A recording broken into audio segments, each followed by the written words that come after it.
اللہ کریم نے فرمایا بندہ مومن جان لے اگر میں تجھے ایک مشکل دوں گا تو میں تجھے کتنی آسانیاں، چلے سارے بول دیں کتنی جی، کتنی اللہ تعالیٰ آسانیاں دے گا؟ 2 آسانیاں۔ ہم لوگ اچھا جب ہمارا ذہن بن جاتا ہے نا کمزوری کا، ہمارا جب مزاج بن جاتا ہے مایوسی کا، پھر معاملہ ذرا ہمارے لیے گمبھیر ہو جاتا ہے۔ اگر ہم یہ ذہن بنائے نا کہ مشکل میرے اللہ کی طرف سے آئی ہے تو وہ مجھے آسانی بھی ضرور عطا کرے گا، تو پھر اللہ ضرور ہی آسانیاں عطا فرماتا ہے۔ اور جو مشکلات زندگی میں آتی ہیں نا، حضرت مولا علی شیر خدا رضی اللہ تعالیٰ عنہ کا بڑا خوبصورت فرمان ہے۔ حضرت علی فرماتے ہیں جب تجھے مشکل آتی ہے تو وہ تجھے رب کا پتہ بتانے آتی ہے، وہ تجھے اللہ کا پتہ بتاتی ہے، اس لیے کہ جب تو سارے اسباب کر لیتا ہے، جو ضرورت ہوتی ہے پوری کرتا ہے، تندرست ہو کے وہ کام کرتا ہے، پھر بھی کام نہیں ہوتا تو اس کا مطلب ہے کرنے والا تو نہیں، کرنے والا کوئی اور ہے، جو کام کرنے والا کوئی اور ہے۔ تو عزیز بھائی یاد رکھیں ہر مشکل کے ساتھ اللہ نے آسانی رکھی ہوتی ہے۔ اگر اللہ تبارک و تعالیٰ بیماری عطا کرے تو اس کے ساتھ اللہ پھر جو تندرستی دیتا ہے وہ بھی بڑی اعلیٰ ہی عطا فرماتا ہے۔ اگر اللہ کبھی غربت دے تو پھر اس کے بعد جو اللہ تعالیٰ آسانی دیتا ہے وہ بھی بڑی اعلیٰ ہی عطا فرماتا ہے۔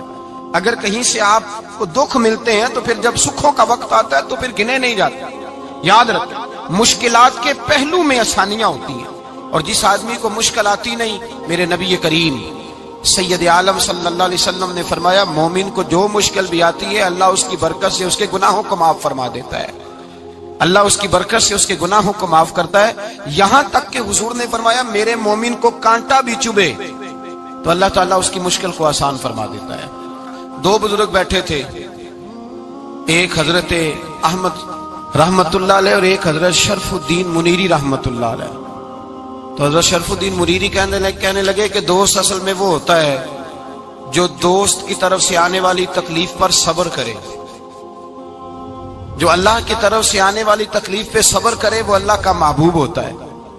تو حضرت احمد فرمانے لگے نہیں مجھے تیری بات کی سمجھ کوئی نہیں آئی، صبر کرے وہ اللہ کا دوست ہے، مصیبت پہ صبر کرے۔ تو کہا جناب پھر اگر نہیں سمجھ آئی تو آپ بتا دیں اللہ کا دوست کون ہے؟ تو آپ فرمانے لگے جو محبوب کی طرف سے آنے والی مصیبت کو اس کا تحفہ سمجھ کے قبول کرے وہ اصل دوست ہوتا ہے، اس کا تحفہ سمجھ کے قبول کرے، اپنے رب کا تحفہ سمجھے، مالک کا تحفہ سمجھے کہ اس نے مجھے تحفہ دیا ہے، مجھے کسی مشکل میں ڈالا ہے۔ تو رب کریم بلا مثال و بلا تشبیہ سمجھانے کے لیے اللہ جب کسی کو مشکل میں ڈالتا ہے، کافروں کو تو اس نے موجیں کرائی ہوئی ہے، بڑی بڑی سہولتیں دی ہوئی ہیں، مشکل میں ڈب بھی ڈالتا ہے، اپنے نیک بندوں کو ہی ڈالتا ہے۔ نمرود اور فرعون کے پیروں میں کانٹا بھی نہیں چبھتا تھا، ان کو تکلیف نہیں آتی، تکلیف کسے آتی تھی؟ اللہ کے نیک بندوں کو تکلیف آتی تھی۔ حضرت رابعہ بصریہ جب تک زندہ رہی تب تک بیمار رہی، جس دن طبیعت ٹھیک ہوتی تو کہتی اے اللہ تو کہیں مجھ سے ناراض تو نہیں ہو گیا، تو کہیں ناراض تو نہیں مولا جب تو مجھے تکلیف دیتا ہے تو میں رو کے تیری عبادت کرتی ہوں، جب مجھے دکھ ہوتے ہیں تو میں سجدے میں تڑپتی ہوں، اور خدا بندہ اب تو میں سکھی ہوں، موج میں ہوں، مجھے رونا ہی نہیں آ رہا، تو خدا بندہ تو کہیں ناراض تو نہیں ہو گیا مجھ سے؟ دکھ تو اچھے ہوتے ہیں، دکھ تو پیارے ہوتے ہیں، اور دکھوں کے بعد جو اللہ آسانی دیتا ہے اس آسانی کا پھر کیا ہی کہنا۔ اس حضرت ایوب علی نبینا علیہ الصلوۃ والسلام بیمار رہے، 60 سال اللہ نے تندرستی دی۔ کتنے سال بولے؟ 60 سال، غور کرنا بات پر، 60 سال علیل رہے، پھر بیمار ہو گئے، 18 سال ہو گئے بیمار ہوئے۔ زوجہ کہنے لگی دعا کر لیں آپ کو اللہ صحت دے دے۔ ہمیں اگر کوئی بندہ پوچھ لینا کہ بھائی کبھی کوئی خاص بات تو سناؤ، تو ہم جو ساری زندگی سکھ کے ساتھ سوئے ہوتے ہیں وہ بات نہیں سناتے، وہ جو ایک رات درد سے نیند نہیں آتی اس رات کا قصہ سناتے ہیں، کہتے ہیں وہ میرے الٹے دانت میں درد تھا تو میں ساری رات سو نہیں سکا۔ او بھائی جو ساری زندگی سویا ہے اس کا تو ذکر نہیں کر رہا، اور ایک رات جو تجھے نیند نہیں آ رہی۔ کسی سے پوچھا جائے، ڈاکٹر کہتے ہیں 360 ہڈیاں ہوتی ہیں وجود میں، کسی سے پوچھا جائے نا تیرا کیا حال ہے تو 359 ہڈیوں کا ذکر نہیں کرتا، جس گھٹنے میں درد ہے اس کا ذکر کرتا ہے، کہتا ہے یہ گھٹنے میں بڑی درد ہے۔ او بھائی باقی 359 ٹھیک ہے نا، ان کی بھی تو کوئی بات سنانا۔ حضرت رابعہ بصریہ رحمت اللہ علیہ کے پڑوس میں ایک نوجوان رہتا تھا، آپ کے پڑوس میں، تو وہ جب جو محلے میں بچے رہتے ہیں نا گاؤں میں ان کا پتہ ہوتا ہے، پڑوسی تھا تو 34-35 سال نوجوان کی عمر ہو گئی، کبھی بیمار نہیں ہوا۔ ایک دن اس کی طبیعت علیل ہوئی، سر میں درد ہوا تو اس نے پٹی باندھ لی سرخ رنگ کی، باہر نکل کے آیا، حضرت رابعہ بصری علیہ رحمہ نے دیکھا تو فرمانے لگے بیٹے خیر ہے؟ لگا جی اماں جی سر میں بڑی درد ہے۔ آپ فرمانے لگے کتنی عمر ہو گئی؟ کہنے لگا 34-35 سال۔ فرمانے لگے پہلے تو کبھی درد نہیں نہ ہوئی؟ کہا نہیں اماں جی آج ہی ہوئی ہے۔ تو آپ فرمانے لگے 34 سال اللہ نے صحت دی ہے، تو نے شکر کی ایک پٹی بھی نہیں باندھی، اور آج درد ہوئی ہے تو شکوے کی پٹی تو نے فوراً ہی باندھ لی ہے، کوئی شکر کی پٹی بھی باندھنی چاہیے۔ حضرت ایوب 18 سال بیمار رہے، زوجہ کہنے لگی دعا کر لو، تو آپ فرمانے لگے بی بی سے کہ صحت کتنی دیر رہی؟ اس نے کہا 60 سال۔ تو آپ فرمانے لگے ذرا بیماری کو بھی 60 سال گزر لینے دو، پھر دعا بھی کر لیں گے۔ یہ دعا کی، اللہ یہ لفظ کہے اللہ نے صحت دے دی، تندرستی آ گئی۔ ایک دن گھر میں بیٹھے بیٹھے زوجہ کہنے لگی کہ ایوب یہ بتاؤ دکھ اچھے کہ سکھ؟ آپ فرمانے لگے سارے دن ہی اللہ کے ہیں پر دکھ بڑے اچھے تھے، مجھ سے پوچھو تو دکھ بڑے اچھے تھے۔ کہا کس طرح؟ تو حضرت ایوب فرمانے لگے جب میں بیمار تھا تو 24 گھنٹے میں ایک دفعہ میرا رب میرا حال پوچھا کرتا تھا، ایک دفعہ میرا اللہ پوچھتا تھا ایوب تیرا حال کیا ہے؟ فرماتے ہیں 12 گھنٹے تو لذت ہی رہتی تھی کہ میرے رب نے میرا حال پوچھ لیا، اور اگلے 12 گھنٹے میں انتظار کرتا تھا مالک حال دوبارہ کب پوچھے گا۔ فرمانے لگے اب صحت تو ہو گئی ہے پر اب میرا رب میرا حال تو نہیں نہ پوچھتا۔ بھائی مشکلات جو ہوتی ہیں وہ تو تجھے سجا دیتی ہیں، سوار دیتی ہیں، تجھے یاد آتا ہے کوئی اپنا، جب تجھے درد ہوتی ہے نا، تکلیف ہوتی ہے، پھر تیرا دل کرتا ہے کوئی کندھا ملے جہاں میں سر رکھ کے رہوں۔ پھر اسی لیے تو کسی درویش سے کسی نے پوچھا تھا اپنا کون ہوتا ہے؟ تو کہا جو تجھے دکھ کے وقت یاد آئے وہ تیرا اپنا ہے، جو تجھے عین آزمائش کے وقت یاد آئے اور تجھے اس کا نمبر فوراً تیرے موبائل پہ چلنے لگے وہ تیرا اپنا سجن ہے، جس کو تو دکھ کے وقت یاد کرے۔ تو بھائی مشکلات کے بعد جو اللہ آسانی دیتا ہے، حضرت ابراہیم کو آگ میں بھی پھینکا گیا، حضرت ابراہیم علیہ السلام کو ستایا بھی گیا، نکالا بھی گیا، لیکن جب ان مشکلات سے گزرے تو میرا رب فرماتا ہے وَإِذِ ابْتَلَىٰ إِبْرَاهِيمَ رَبُّهُ بِكَلِمَاتٍ فَأَتَمَّهُنَّ قَالَ إِنِّي جَاعِلُكَ لِلنَّاسِ إِمَامًا۔ کہا جب ابراہیم پورے اترے تو پھر ہم نے انہیں امام بنا دیا۔ یا اللہ کس طرح کی امامت دی؟ فرمایا میں نے اتنی اعلیٰ شان عطا کی ہے کہ اپنے لاڈلے رسول کو جناب ابراہیم کی نسل میں پیدا فرما دیا ہے، میں نے مصطفیٰ کو ان کی نسل میں پیدا کر دیا، قیامت تک کے لیے ان کا وقار بڑھا دیا۔ اللہم صلی علی محمد وعلی آل محمد کما صلیت علی ابراہیم وعلی آل ابراہیم، ان کی عظمت بڑھا دی، اس لیے کہ جب وہ آزمائش سے گزر کر کے آئے پھر جو آسانی دی۔ میرے نبی پاک صلی اللہ علیہ وسلم نے دین ابراہیمی کی بہت ساری چیزوں کو رکھا، کہا میں ملت ابراہیمی پہ ہوں۔ جب کوئی مشکلات کو عبور کر کے آتا ہے، جب کوئی تکلیفیں سہ کر کے آتا ہے، اس کے لیے جو اجر ہوتا ہے، اس کے لیے جو پھر اللہ کتنی ذرا بڑی توجہ کیجئے گا۔ لوگ سمجھتے ہیں فلاں آدمی مشکل میں ہے تو شاید مشکل میں ہی رہے گا، فلاں آزمائش میں ہے تو شاید میرا اللہ فرماتا ہے ایک مشکل دے کے میں 2 آسانیاں بھی دوں گا۔ تم مشکل دیکھ رہے ہو، مشکل نہ دیکھو، وہ جو اس کو بعد میں آسانی آنے والی ہے، اور ڈبل جو میں اس پر نعمت کرنے والا ہوں اس کو دیکھو۔ حضرت یوسف کو بھائیوں نے کنویں میں ڈال دیا تھا، اور جب کنویں سے نکلے تو مصر کے بازاروں میں بکے، اور پھر زلیخا نے الزام لگایا تو حالات بگڑ گئے، حضرت یوسف کو جیل جانا پڑا۔ کتنی کٹھن زندگی تھی، لیکن میرے مالک کو کچھ اور ہی منظور تھا۔ کنویں میں گرنے والے، بازار میں بکنے والے، جیل میں جانے والے، الزام لینے والے جناب یوسف کو رب کریم نے اسی مصر کا بادشاہ بنا دیا، اللہ پاک نے اسی مصر کا حکمران بنا دیا۔ یاری تیری سونا پر ازمیشاں تیریاں اگ، اے سونا پرکھیا جاوندائی پہلو نال اگاں دے لگ، اس کے لیے تھوڑا سا جتن کرنا پڑتا، تھوڑے کٹھن حالات سے گزرنا پڑتا، تھوڑی آزمائشوں کا روپ دیکھنا پڑتا۔ ہم چاہتے ہیں کہ ہمیں چھیڑے کوئی نہ کوئی تکلیف نہ آئے، کوئی آزمائش، یہ ہو نہیں سکتا میرے بھائی، نامی کوئی بغیر مشقت نہیں ہوا، 100 بار جب عقیق کٹا تب جا کر نگی ہوا۔ ہم چاہتے ہیں کہ ہمیں کچھ بھی دقت نہ آئے، مشکلات نہ آئے، اور مشکلات تو انسان کو سنوارتی ہیں بھائی، وہ تو نکھارتی ہیں۔ کبھی پوچھا کرو جا کر کے کسی گندم کے دانے سے کہ تو کہاں سے ہو کے آیا ہے، کہاں سے نکل کے آیا ہے، تو وہ بتلائے گا کہ بڑے مشکل مراحل سے گزرا ہوں، اور پھر اللہ نے مجھے طاقت دی ہے کہ میں انسان کے وجود کا حصہ بناؤں۔ تو بھائی کٹھن مراحل، آزمائشیں، تکلیفیں، یہ انسان کو بڑا انسان بنا دیتی، یہ اس کے لیے ترقیوں کا پیش خیمہ ہوتی۔ ہمارے جوان پریشان ہو جاتے ہیں، عورتیں خاص کر کے اس بات پہ توجہ کریں، وہ بڑی جلدی غم لے جاتی ہیں، وہ کہتی ہیں جانے میرا کچھ ہوگا ہی نہیں، جانے میرا کچھ ہو ہی نہیں سکتا۔ میرے بھائی درجنوں اور بیسیوں لوگ ایسے ہیں جن کی اولادیں نہیں تھی لیکن نام ان کا ان سے بھی زیادہ ہے جو بڑے بڑے صاحب اولاد۔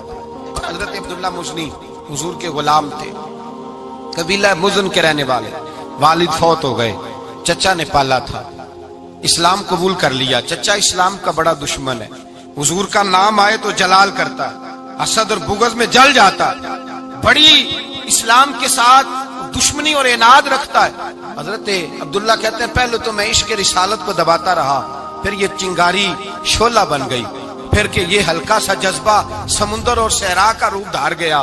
فرماتے ہیں ماں تھی اور میں تھا، میں گیا جا کے چچا سے کہا میں نہیں رہ سکتا۔ کہاں جائے گا؟ تو میں نے دھیمے لہجے میں کہا میں مدینے جاؤں گا، اب میں رسول اللہ کے مدینے جاؤں گا، اب میرا گزارا نہیں ہوتا، اب میں جاؤں گا۔ کہتے ہیں چچا کہنے لگا اچھا تو وہاں جائے گا؟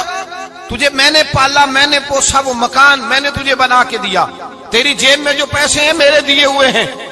کہتے ہیں میں نے کہا چچا میں سارا کچھ سوچ کے آیا ہوں، مکان بھی تو رکھ لے، پیسے بھی رکھ لے۔ کہتے ہیں اس نے ہر چیز رکھوا لی۔ جب پلٹنے لگا تو چچا کہنے لگا جو کپڑے تو نے پہنے ہیں یہ بھی میں نے خرید کے دیے تھے۔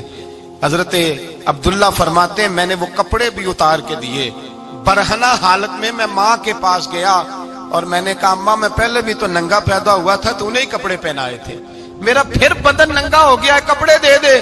کہتے ہیں 2 بیبیوں والے کپڑے اماں نے دیے، ایک میں نے تامت باندھ لی، دوسرا اوڑھ لیا اور مدینے پہنچا۔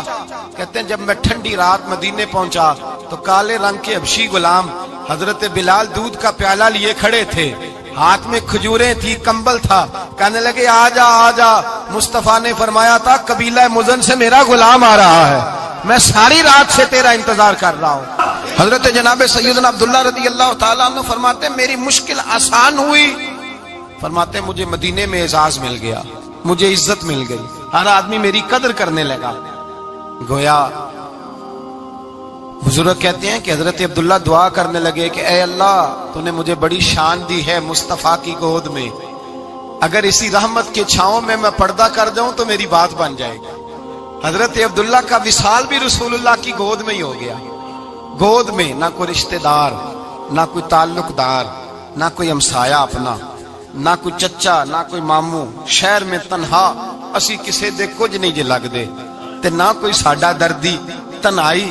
جنازہ اٹھا تو اٹھانے والے کون؟ ابو بکر صدیق، فاروق اعظم، عثمان غنی، مولا علی، حسنین کریمین جنازے میں شامل۔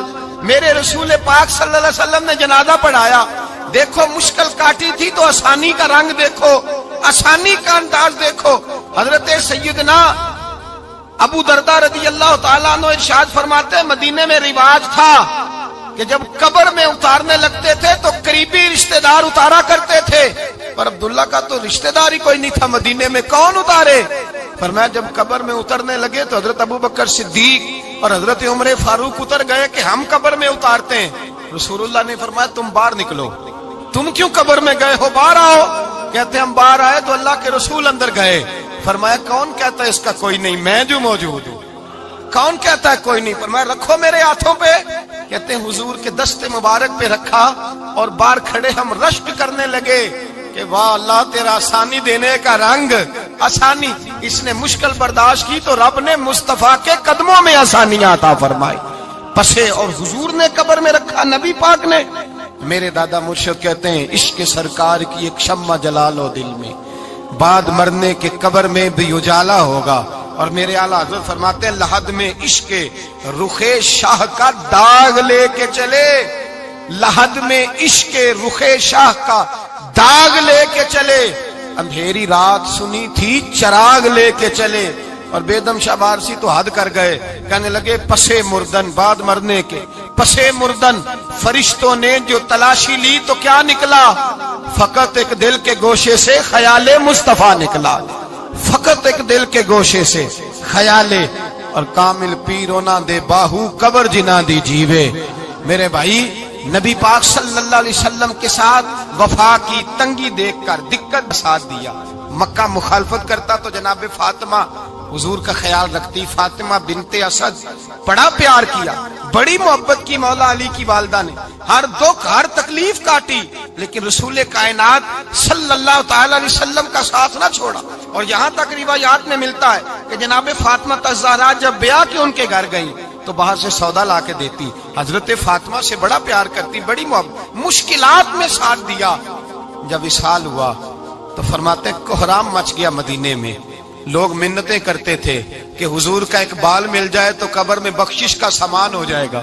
رسول پاک نے فرمایا جب جناب علی کی والدہ کو غسل دے دو تو کفن پہنانے سے پہلے میرے پاس آنا.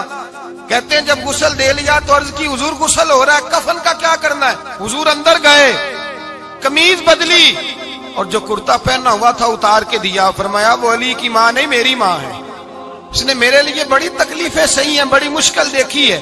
فرمایا اس طرح کرو میرے کرتے میں اسے کفن دو. حضور نے جنازہ پڑھایا, اپنے کرتا لباس مبارک میں کفن دلایا.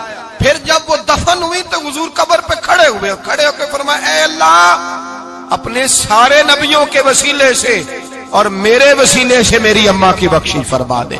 پھر جو آسانیاں ملی ان لوگوں کو تو ان کی قبروں تک آسانیاں ملی, پھر ان کو قیامت تک کے لیے آسانیاں ملی جنہوں نے مشکلات کو دیکھا. اور بھائی جو سوئے رہے, جو آرام کرتے رہے, جنہوں نے مناسب ہی نہ سمجھا کوئی کٹھن مرحلہ طے کرنا, جنہوں نے کہا نا نا نا نا ہم تو سکھ کے ساتھی ہیں, ہم تو سکون کے ساتھی ہیں, بھائی ہم تو سلوٹ کے ساتھی ہیں, جب موجیں لگے گی تو دوڑ کے پہنچیں گے, کہیں گے ہمارا بھی تعلق بنتا ہے, ہماری بھی رشتہ داری ہوتی ہے, ہمارے بھی رابطے ہوتے ہیں, پھر دوڑ کر کے پہنچیں گے. اصل ساتھی وہ ہوتا ہے جو دکھ کا ساتھی ہوتا ہے, آزمائش کا ساتھی, مشکلات تجھے اونچا اڑاتی. حضرت سلمان فارسی کہتے ہیں میں نبی پاک کی تلاش میں نکلا تھا, حضور کی تلاش میں نکلا, اور میں نے کئی سال حضور کو ڈھونڈا. کبھی ایک دروازے, کبھی ایک دروازے, کبھی دوسرے دروازے, کبھی تیسرے دروازے. فرماتے میں شہزادہ تھا پر بکتا بکاتا مدینے آیا. میں نے نبی پاک کی تلاش میں یہودیوں کی غلامی بھی کی, تیری تلاش میں پھرا میں جنگل پہاڑ اور دشت میں. فرماتے ہیں بڑی تکلیف کاٹی, بڑی آزمائش دیکھی, لیکن اس دن مجھے سارے دکھ بھول گئے. اس دن میری ساری تکلیفیں آسانیوں میں بدل گئی جس دن میرے نبی نے میرا بازو تھام کے کہا سلمانو منا اہل البیت. فرمایا سلمان کو تو میں نے اپنی اہل بیت میں شامل کر لیا ہے. فرماتے اتنی بڑی فضیلت کہ میں رسول اللہ کے خاندان میں جا شامل ہوا. تو بھائی یاد رکھیں, جب آپ کو مشکل آتی ہے تو آپ کو آسانی دینے کے لیے آتی ہے, جب آپ کی طرف کوئی آزمائش آتی ہے تو آسانی دینے. یہ بات صحیح ہے کہ بیٹیاں پیدا ہونے پہ مشکل ہوتی ہے, ان کے نصیبوں سے ڈر آتا ہے, پر جتنی آسانی اللہ بیٹیوں کے باپ کو عطا کرتا ہے اور جتنی رحمت رب بیٹیوں کے باپ پہ فرماتا ہے اتنی بھی کسی اور کے حصے میں نہیں آتی. اس میں شک کوئی نہیں کہ بوڑھے ماں باپ کو جب سنبھالنا پڑے تو مشکل ہوتی ہے. بوڑھوں کی طبیعت بچوں جیسی ہو جاتی ہے, دقت ہوتی ہے, آزمائش ہوتی ہے, ان کی بات سننا بعض اوقات کڑوا لگتا ہے, ان کی فرمائشیں بعض اوقات بچوں کی طرح ایسی ہوتی ہیں جو حل نہ ہو سکیں. لیکن یہ وہی ماں باپ ہیں جن کی نوکری کے بارے میں میرے مصطفیٰ نے فرمایا اگر تو ایک رات انہیں خوش کرنے میں کامیاب ہوا تو اللہ 2 حج اور 2 عمرے کا ثواب عطا فرمائے گا. اس میں شک نہیں کہ بہت سارے کام مشکل ہوتے ہیں, کٹھن ہوتے ہیں, آزمائش والے ہوتے ہیں. اس میں کوئی شک نہیں کہ اس دور میں دین کا کام بڑا مشکل ہے, دعوت و تبلیغ کا سلسلہ بڑا کٹھن ہے.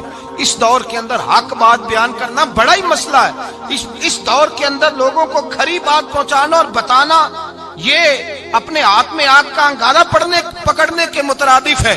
لیکن میرے مصطفیٰ نے فرمایا تھا اس دور میں جب فتنہ ہو من تمسک بسنتی عند فساد امہ فلہ اجر 100 شہید. فرمایا اس دور میں جب آزمائشیں آ جائیں, تکلیفیں آ جائیں, اس دور میں جو میری سنت پر عمل کرے گا, رسول پاک کا وعدہ ہے اللہ ایک سنت پر عمل کرنے والے کو 100 شہیدوں کا ثواب عطا فرمائے. اللہ 100 شہیدوں کا درجہ دے گا اسے. تو بھائی جس قدر مشکل زیادہ اس قدر آسانی بھی, اس قدر اجر بھی زیادہ. مشکلات سے گھبرایا نہ کریں, ذہن بنا لیں کہ جس رب نے دی ہے وہی اللہ نجات بھی عطا فرمائے گا. انسان آسان ہو جاتا ہے. ہم لوگوں نے نا دوڑ صرف سکھ کٹھے کرنے کے لیے لگا لی ہے, سکھ کٹھے کرنے کے. وہ لوگ دکھوں میں راضی رہتے,